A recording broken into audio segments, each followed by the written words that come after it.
मंडळी, ठरलं तर मग या मालिकेचा आजचा म्हणजे 24 ऑगस्टचा एपिसोड रिव्ह्यू तुम्ही ऐकत आहात. प्रेक्षकांनो, आज सांगण्या बोलण्यासारखं काहीच नाहीये. आज अक्षरशः अर्जुनला त्या गुंडांनी मिळून अदमेला केलाय.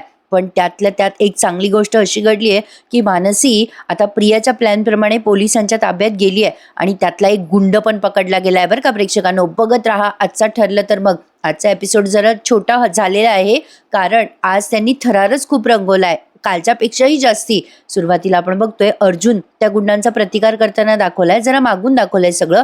आणि इकडे प्रिया कालच्या सारखी आपली ते करत होती, काय ते साप खाल्ला शिडी गेली. पण आता अर्जुनने अगदी जीवाच्या आकांताने त्या मानसीला गाडीच्या बाहेर खेचून काढलंय बरं का. आणि अर्जुन आता त्या मानसीला बाहेर काढतो. मानसी पटकन अर्जुनला बिलगते. प्रियाचा जेलमधला सीन दाखवलाय. प्रिया आता मनाशीच बडबडत असते, आता 4 पडले पाहिजे, 4 पडले पाहिजे. आणि स्वतःच्याच हाताने त्या सोंगटीवर 4 पाडते बरं का. आणि मोठ्याने ओरडते, पडले, 4 पडले.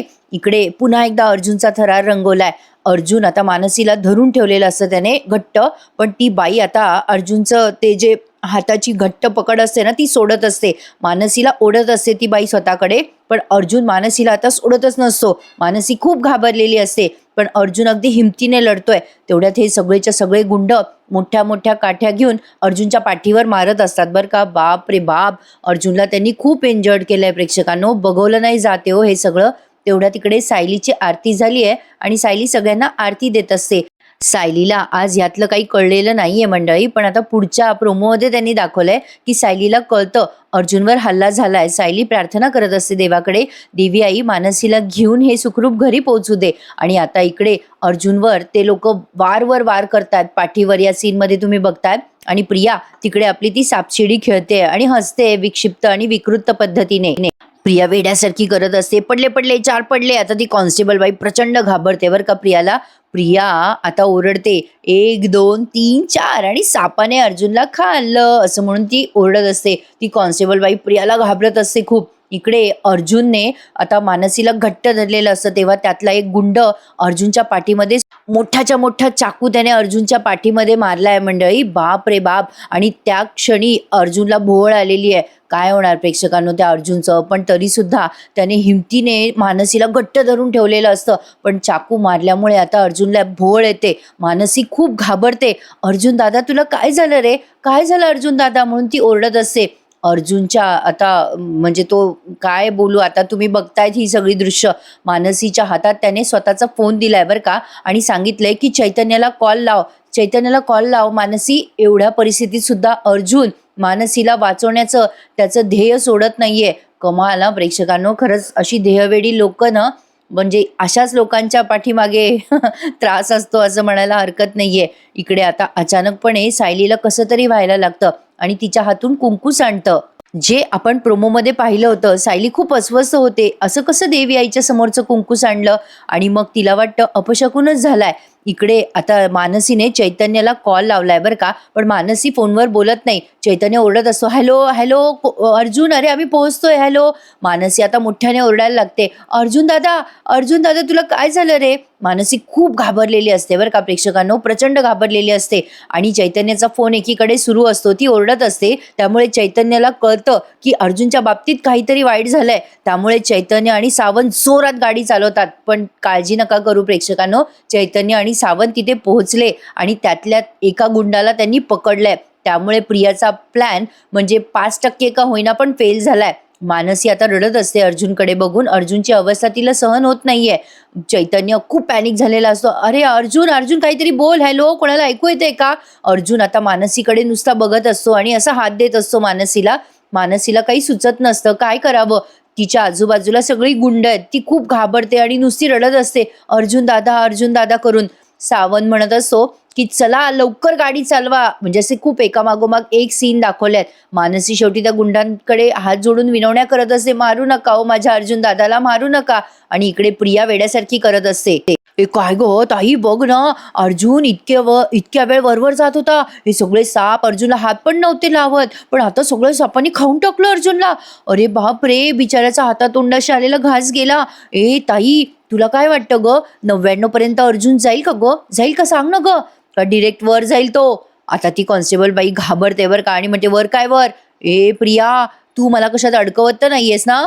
प्रिया आता हसते बरं का आणि त्या कॉन्स्टेबलच्या समोर येते म्हणजे त्या जेलमध्ये आणि तिचा गळा दाबते आणि म्हणते, या प्रियाच्या तावडीत आता कुणी आलं ना की ती त्याला कधीच सोडत नसते.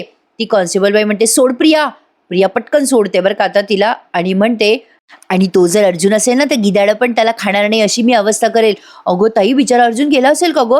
काय आपल्याला वाटत होतं तो जिंकतो जिंकतो, पण तो गेला. असं बडबडत असते बरं का प्रिया त्या कॉन्स्टेबल बाईकडे. प्रियाला असं वाटतंय बरं का प्रेक्षकांनो, की हा एक प्लॅन तिने केला आणि मोठा तीर मारला. पण प्रियाची अशी अवस्था होणार आहे ना, की काय सांगू आता पुढे. असो, आता इकडे अर्जुन मानसीला हात देत असतो बरं का. तिकडनं ते गुंड ओरडत असतात अर्जुनवर, काय रे पोरीला वाचवायला आला होतास ना आणि तूच आडवा झालास का रे, आणि हसत असतात अर्जुनवर, अर्जुनच्या या अवस्थेवर. हे सगळेच्या सगळे होते बरं का प्रेक्षकांनो. पण अर्जुनने त्यांना खूप हिमतीने तोंड दिलंय. ती बाई असते ना त्या मानसी बरोबर, ती गुंडी बाई, ती म्हणत असते, बघ ही तुझा अर्जुन दादा कसा मेलाय, आता मरणारच आहे तो. तू जर का आम्ही सांगितलं तसं केलं नाही ना, तर आता तुझी सायली ताई पण अशीच मरणार. ए पोरी, शेवटचं सांगते तुला, सगळ्यांना सांगायचं की सायली पोरींची तस्करी करते. तुला आणि तुझ्या मैत्रिणींना तिनेच पकडलंय. बघ तुझ्या अर्जुन दादाकडे आणि सांग आम्ही सांगितल्यासारखं. पण आता इकडे पुन्हा सायलीचा सीन दाखवलाय. सायली खूप घाबरते कुंकू सांडल्यामुळे. श्वेता तिला आणखीन घाबरवते आणि म्हणते, अगं सायली ताई, कुंकू असं कसं सांडलं ग? अगं अपशकून असतो ना हा. सायली म्हणते, अगं नाही ग. पण लगेच अस्मिता म्हणते, ए श्वेता, आमच्या घरात इथे अपशकून वगैरे कोणी मानत नाही. पण कल्पनाताई घाबरलेल्या असतात. त्या म्हणतात, अगं श्वेता, ते कुंकू पुस बरं पटकन खालचं सांडलेलं. श्वेता म्हणते, हो हो पुसते. आणि आता श्वेता मनातल्या मनात हसत असते बरं का कुंकू पुसताना. कल्पनाताई म्हणत असत, सायली तू तू चेहरा नको पाडूस. सायली म्हणते, आई खरंच हा अपशकून झाला असेल का? प्रतिमा त्या म्हणतात, नाही बरं सायली, काही झालं नाही, चल बरं चल. आता स्मिता, कल्पनाताई सगळे तिला बाजूला नेतात बरं का. पण आता श्वेता मात्र हसत असते. इकडे प्रिया आनंद साजरा करत असते. ए गेला रे, वाजवा रे वाजवा, डिंकचिका डिंकचिका. ती कॉन्स्टेबल बाई येते आणि म्हणते, ए प्रिया, केवढ्याने ओरडते ग तू? अगं त्या पोटातल्या बाळाचा तरी विचार कर. प्रिया मात्र सारखी नाचत. ती कॉन्स्टेबल बाई म्हणत असते, ए गप्प बस ना प्रिया, अगं त्या पोटातल्या बाळाचा विचार कर. प्रिया म्हणते, अगं माझ्या पोटातल्या बाळाचाच विचार करून हसते मी, वाजवा रे वाजवा. ती कॉन्स्टेबल बाई म्हणत असते, ए बाई जरा शांत राहा ना. प्रिया म्हणत असते, शांत कशी राहू मी, मला आनंद साजरा करायचा आहे, तुला कसं सांगू मी. इकडे मैपत पण नाचत असतो आणि म्हणत असतो, आनंदी आनंदगडे, जिकडे तिकडे चोहीकडे. ही पोरगी, प्रिया नावाची पोरगी पोचलेली माहित होतं मला, पण तिनं दाखवून दिलं. जगातले सगळे नीच एका पारड्यात ठेवले आणि दुसऱ्या पारड्यात जर हिला ठेवलं ना, तर हिचं पारडं पटकन खाली जाईल. असं बडबडत तो पुन्हा नाचत असतो. आनंदी आनंदगडे, जिकडे तिकडे चोहीकडे. सचिन बसल्या बसल्या नाचतोय आणि राकेश उभ्या उभ्या नाचतोय.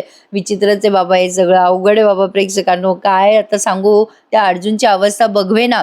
अर्जुन आता तिथे रक्ताच्या थारोळ्यात पडलाय आणि तेवढ्यात पोलिसांचा सायरन वाजतो. मानसी तिथेच बसली आणि हे सगळे गुंड पळून जातात. पण त्यातल्या एका गुंडाला पोलीस धरतातच बरं का प्रेक्षकांनो. आता ती एक कॉन्स्टेबल बाई आली आहे, मानसीच्या जवळ जाते ती पटकन आणि चैतन्य अर्जुनकडे जातो. ए अर्जुन, अरे अर्जुन तुला काय झालं रे?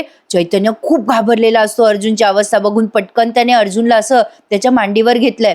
मानसी अर्जुनला बघून म्हणजे आता तिला धक्का बसलाय प्रेक्षकांनो अर्जुनची ही अवस्था बघून, साहजिक आहे. आणि पटकन आता सावंत आले आहेत, चैतन्य अर्जुनला सावरतात. चैतन्याच्या डोळ्यातनं तर सारखं पाणी येते. अरे हे अर्जुन, अरे काय झालं रे तुला? सावंत पटकन ॲम्ब्युलन्स बोलवा. सावंत पटकन ॲम्ब्युलन्सला फोन करतात. बाप रे, कसं तरी होते हो प्रेक्षकांनो. आपण एवढं इन्व्हॉल्व्ह झालोय ना या मालिकेमध्ये, त्यामुळे ह्यातल्या एखाद्या पात्राला त्रास जरी झाला ना, आणि त्यातनं अर्जुन तर आपल्या सगळ्यात जवळचं, आपल्या अगदी हृदयाजवळचं पात्र आहे असं म्हणायला हरकत नाहीये. सावंतने फोन केला, आता एवढाच सीन दाखवलाय आणि आता अर्जुनला ॲम्ब्युलन्सने दवाखान्यात नेण्यात येते. इकडे आता मैपत फोनवर बोलतोय बरं का. मैपत सारखा वाट बघत असतो त्याच्या गुंडांच्या फोनची आणि चिडत असतो, अरे इतक्या वेळ टिंटीर वाजत होतं ना, आता वाजत नाहीये.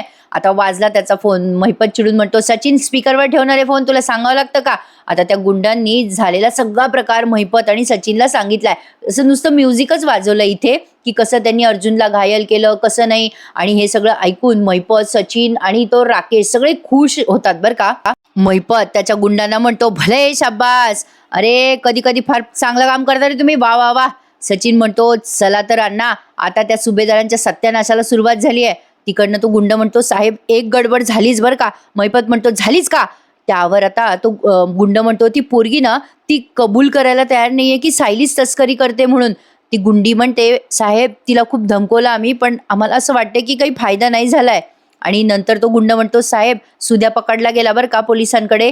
आणि आता मैपत डोक्याला हात मारतो. म्हणजे म्हटलं ना प्रेक्षकांनो, गुन्हेगाराने कितीही आगाऊपणा करून गुन्हेगारी केली ना तरी सुद्धा काही ना काही पुरावा तो मागे सोडतोच. म्हणजे हा एक नियमच आहे त्यांच्या गुन्हेगार लोकांचा असं म्हणायला हरकत नाही. आपण टीव्ही पिक्चरमध्ये ऐकतो ना हा डायलॉग, म्हणून इथे जरा अप्लाय केला. तसंच झालंय. आता मैपत, राकेश, सचिनला सॉलिड टेन्शन आलंय. एक गुंड पकडला गेला, त्याला जर हाणलं मारलं तर तो सगळं सांगू शकतो. ऑफकोर्स म्हणजे सायलीच्या बाबतीत काहीतरी पॉझिटिव्ह घडण्याची आशा आहे.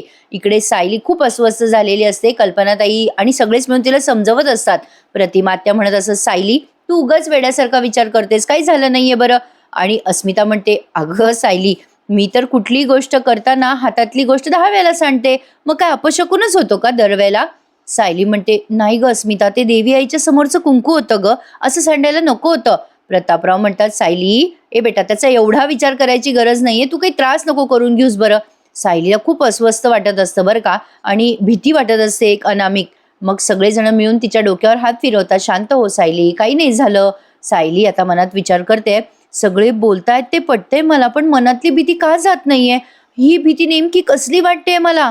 प्रतिमा त्या म्हणत असत, सायली तू खूप विचार करतेस. तेवढ्यात आता गौरी म्हणते, ए श्वेताताई, जमीन खराब झाली म्हणून शायलीताई घाबरली का? खूपच गोड आहे ही पोरगी. मग आता श्वेता तिला म्हणते, नाही बाळा, असं काही नाहीये. मग प्रतापराव म्हणतात, श्वेता तू गौरीला आत घेऊन जा बरं. आणि श्वेता गौरीला गोडगोड बोलून कड्यावर घेते आणि आत घेऊन जाते बरं का. आणि इकडे सायली खूप अस्वस्थ झालेली असते. प्रतापराव म्हणतात, सायली तू जरा वर जाऊन पड बरं, तू खूप लवकर उठलेली आहेस आज. सायली मग ऐकते प्रतापरावांचं. अस्मिता सायलीला वर घेऊन जाते बेडरूम मध्ये. आणि आता कल्पनाताई पण खूप घाबरलेल्या असतात. प्रतापराव म्हणतात, अरे तुमच्या दोघींचं काय आता? तुम्ही दोघी पण गंभीर झालात. सायलीची समजूत काढली ना मी आता तुम्हा दोघींची पण काढू का? आणि मंडळी, जे व्हायला नको होतं ते आता होतंय. प्रतापरावांना चैतन्याचा कॉल येतोय. आता या सगळ्यांनी खूप प्रयत्न केलेत बरं का, की सायलीला या गोष्टीबद्दल कळू नये, पण सायलीला ते कळतंच. आणि ते आता पुढच्या भागामध्ये कळतं. आज मी तुम्हाला हा एपिसोड अगदी डिटेलमध्ये दिलाय. एवढा त्यांनी थरार रंगवलाय ना, त्यामुळे आपला आजचा हा एपिसोड जरा लहानच झालाय असं म्हणायला हरकत नाहीये. तेवढ्यात प्रतापरावांना फोन येतो. प्रतापराव म्हणतात, हां चैतन्य बोल रे. चैतन्य म्हणतो, प्रताप काका तुम्ही कुठे आहात? चैतन्याला धुमजे ना आता काय बोलावं त्यांच्याशी. अप्रतिम ऍक्टिंग करतात प्रेक्षकांनो या मालिकेतले कलाकार. प्रतापराव म्हणत असतात, चैतन्य अरे तुझ्या आवाजाला काय झालं बाळा, काय झालं? चैतन्य म्हणतो, अरे काका, सायली वहिनी आहे का तुमच्या आजूबाजूला? प्रतापराव म्हणतात, अरे ती अस्मिता बरोबर आत्ताच तिच्या खोलीत वर गेलीये. काय रे बाबा चैतन्य, अरे काय झालं बोल ना. चैतन्य आता तिथे एकदम खाली बसला आणि रडायला लागतो बरं का. प्रतापराव म्हणतात, अरे चैतन्य तू रडतोयस, काय रे काय झालं? आता कल्पनाताई आणि प्रतिमा त्या पटकन त्या फोनच्या जवळ येतात बरं का. चैतन्य म्हणतो, काका काका आपल्या अर्जुनवर हल्ला झालाय हो, आणि त्याला हॉस्पिटलमध्ये ऍडमिट केलंय. असं सांगितल्या प्रतापरावांच्या हातातनं फोन पडतो बरं का. चैतन्य सांगत असतो, प्रताप काका अर्जुन खूप गंभीर जखमी झालाय हो. मग आता हातातला फोन खाली पडतोय प्रतापरावांच्या. मग प्रतिमात्या तो फोन उचलतात. प्रतिमात्या म्हणतात, अरे प्रताप काय झालं? हॅलो हॅलो चैतन्य, अरे काय झालं रे? फोन स्पीकरवर टाकतात प्रतिमात्या. चैतन्य सांगतो की त्या अर्जुनला हॉस्पिटलमध्ये ऍडमिट केलंय. तेवढ्यात अस्मिता येते धावत धावत वरून आणि विचारते, अरे काय झालं चैतन्य? प्रतिमात्या गडबडतात आणि म्हणतात, अरे बाबा ए काय झालं रे नेमकं? आणि आता झालेला सगळा प्रकार हा चैतन्य सांगतो की आम्ही कसं तिथे मानसीला पकडायला गेलो, काय काय झालं हे पण पुन्हा त्यांनी म्युझिकल सगळं दाखवलंय. म्हणजे बरेच थरार त्यांनी आज आपल्याला असे म्युझिकलच दाखवले. आज डायलॉग कमी आहेत मालिकेमध्ये. मग झालेला प्रकार सगळ्यांना कळलाय. आता मात्र यांचा अश्रूंचा बांध फुटलाय. कल्पनाताई घाबरतात, सगळेच घाबरतात. मग चैतन्य सांगतो, मानसीचा जीव वाचवण्यात आपला अर्जुन यशस्वी झाला, पण तो खूप गंभीर जखमी झालाय. तो त्या गुंडांशी लढला आणि मानसीला सोडवलं. मानसी आपल्या ताब्यात आहे आता. कल्पनाताई म्हणतात, अहो चला बरं आपण पटकन अर्जुनकडे जाऊयात. अस्मिता म्हणते, थांब बरं मम्मा, डॅड थांबा, तुम्ही पॅनिक होऊ नका. अस्मिता पटकन फोन हातात घेते आणि म्हणते, चैतन्य हे बघ, कोणत्या हॉस्पिटलमध्ये अर्जुनला ऍडमिट केलंय, कोण आहे त्याच्याजवळ? चैतन्य म्हणतो, इथे जवळ हॉस्पिटल आहे आणि अश्विन आहे, मी आहे, सावंत पण आहेत. आता हे सगळे रडायला लागतात बरं का. प्रतापरावांना तर फार जबरदस्त धक्का बसलाय.